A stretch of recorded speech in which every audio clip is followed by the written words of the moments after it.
आस्था channel पर प्रभु की परिभाषा प्रभु की देखकर बहुत से भक्तात्माओं ने ये आशा व्यक्त की कि कोई ऐसा प्रत्यक्ष प्रमाण सामने आवे कि जिससे हमें सिद्ध हो कि परमात्मा कबीर साहब वास्तव में प्रभु हैं। अब कबीर साहब कहते हैं कि पर्वत पर्वत में फिरा कारण अपने राम, जब राम जैसे संत मिले जिन सारे सब काम। कबीर परमात्मा अपनी ही महिमा स्वयं ही गाते हैं और कहते हैं कि परमात्मा से हम जो सुख चाहते हैं, पुत्र बांझ को पुत्र हो। बंद कर दे।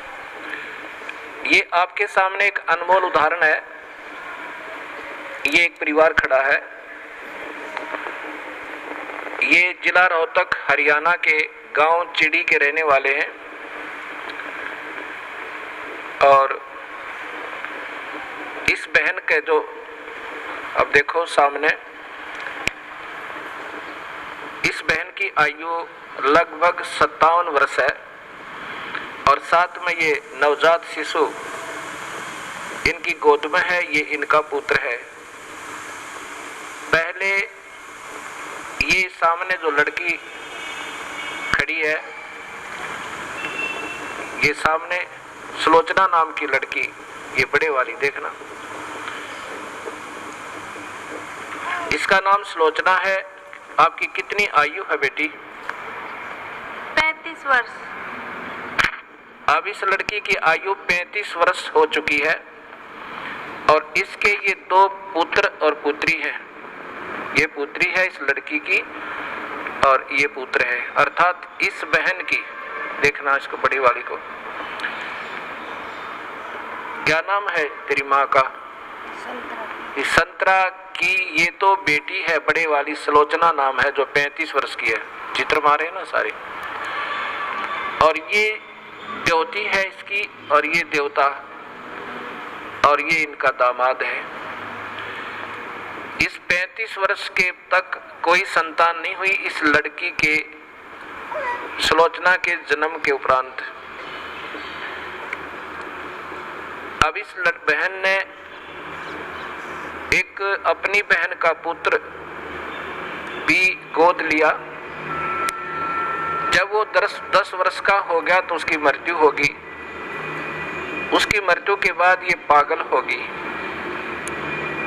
इस संतरा की ननंद गांव झांसुआ के अंदर ब्याही हुई है। वो बहुत बीमार रहती थी, सब जगह घूम ली थी, बर्बाद हो चुकी थी। और कबीर परमात्मा के चरणों में आते ही कर्म दंड कटते ही वो स्वस्थ होगी। 4 वर्ष हो गए।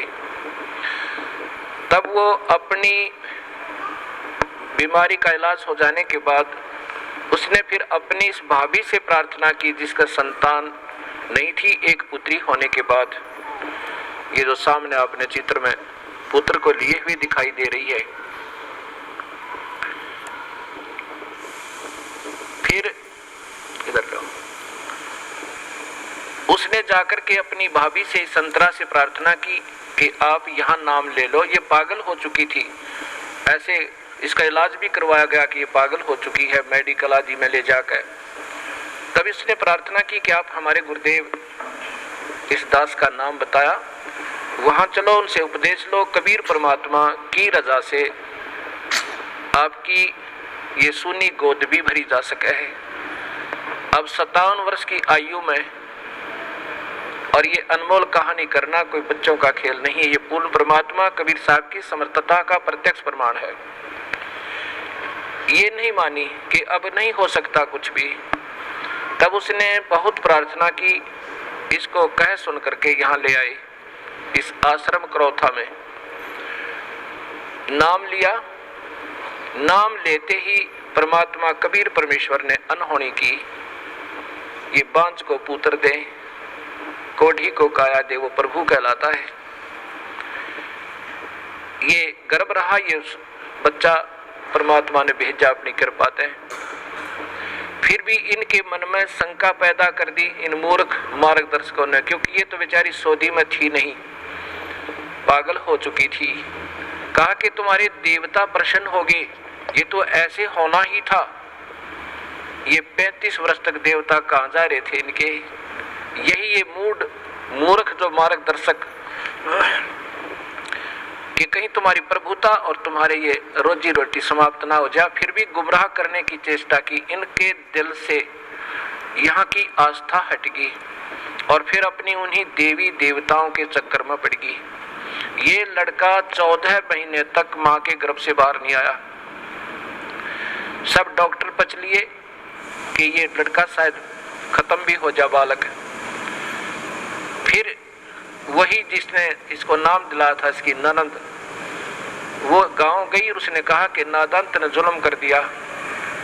ऐसे प्रमाण, प्रत्यक्ष प्रमाण के बाद भी तुम्हारी बुद्धि भ्रष्ट होगी, चलो जाकर माफी मांगे, दोबारा उपदेश ले।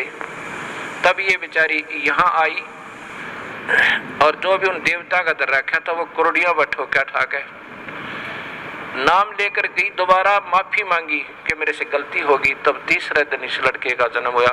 बोलो सतगुरुदेव की जय। ये सामने आप फिर देखिए इसी पुण्य परिवार को। आज इनसे पूछ कर देखो इन्होंने कितने देवी देवता पूजे थे और क्या क्या इन्होंने ना किया होगा। और कबीर परमेश्वर ने ये सुख दिया जो पृथ्वी पर कोई नहीं दे सकता। ये वो परमात्मा है जो भाग्य के बिना भी दे सकता है। ये आपके सामने प्रत्यक्ष प्रमाण है। बोलो सतगुरुदेव की। बंदी छोड़ कबीर साहेब।